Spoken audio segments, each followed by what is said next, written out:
Hi friends, இப்போ நான் எங்கே வந்திருக்கேன்னா எங்கள் மொட்டை மாடிக்கு தான் வந்திருக்கேன். பாருங்கள், வெயில் காலையிலே இப்படி வெயில் அடிக்குது. ஸோ இப்போ நம்ம மாடி தோட்டத்தை பார்க்குறதுக்காக தான் நான் இப்போ வந்திருக்கேன். ஸோ ஃபஸ்ட்டு நம்ம தக்காளிலேருந்து போவோம். நம்ம தக்காளி நண்பன் இங்கே பாருங்கள் எவ்வளோ பூ விட்டுருக்கான். ஆனால் ஒரு தக்காளி மட்டும் பழுத்து எங்களுக்கு கொடுத்துருக்கான்.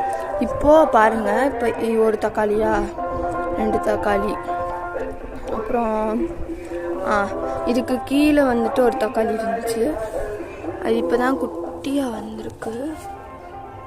இதோ உங்களுக்கு தெரியும்னு நினைக்கிறேன். இப்போ இவ்வளோ பூ வச்சுட்டு 4 தக்காளி தான் வந்திருக்கு. அது பழுத்து பெருசாக வந்தால் நல்லாயிருக்கும். ஒரு தக்காளி மட்டும் நான் பழுத்து பிடிங்கிருக்கேன். ஆனால் பாருங்கள், பூ நல்லா பூத்து இருக்குது.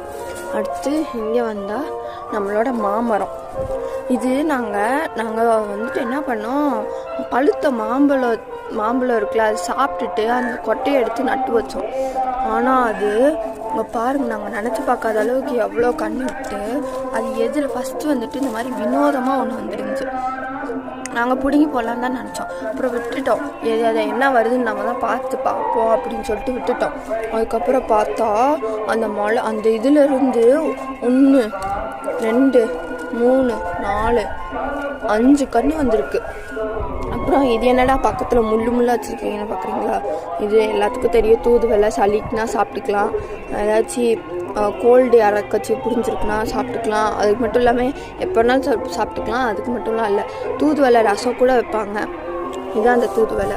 ஃபுல்லாகவுமே நாங்கள் தூதுவளை தான் போட்டிருக்கோம். எங்கள் அம்மா சும்மா ஒரு விதையை இப்படி நட்டு வச்சாங்க. ஆனால் அது இப்படி வரும்னு நாங்கள் நினச்சிக்கிட்டோம். இங்கே பாருங்கள், அது ஃபுல்லாக அதாக இருக்குது. கொத்தமல்லி நண்பா, இங்கே பாருங்கள், நிறையா கொத்தமல்லி வந்திருக்கு. எல்லாமே முளைச்சி வந்தால் நல்லாயிருக்கும். அப்படியே பார்த்தோம்னா நம்ம சமைப்போம். கொடி கட்டி விட்டுருக்கேன், நல்லா வரணும். இது வரைக்கும் நாங்கள் பூ நிறையாவே பிடிங்கிட்டோம். ஆனால் இப்படி இருக்கும் போதே பாருங்களேன், காய்க்குது. இங்கே பாருங்கள், இங்கே ஒரு சங்கப்பு வந்திருக்கு பாருங்கள்.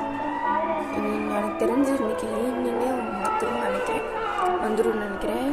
இது ஃபுல்லாக இதுதான். ஒரு வாட்டி ஃபஸ்ட்டு இந்த புதினா ஸ்டார்டிங் வீடியோ அப்போ போட்டிருப்பேன். குட்டியாக மிளகு எடுத்து வந்திருக்கோம். பார்க்காதவங்களாம் போய் பாருங்கள். இங்கே பாருங்கள், அந்த குட்டியாக அந்த புதினா தான் இப்போ இவ்வளோ எங்கள் சமையலுக்கு. நாங்கள் புதினாவே இப்போ பெரும்பாலும் வாங்குறது இல்லை. அப்பயாச்சும் இன்னும் நிறையா தேவைப்பட்டுச்சுன்னா வாங்கிப்போம். இவ்வளோ இருக்குது பாருங்கள். இதை இப்படி பண்ணிவிட்டு ஸ்மெல் பண்ணோம்னா செம்மையாக ஸ்மெல் அடிக்கும்.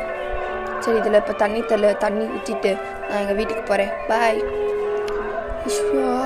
டாடா. மறக்காமல் லைக் போட்டுருங்க, சப்ஸ்கிரைப் பண்ணிடுங்க ப்ளீஸ்.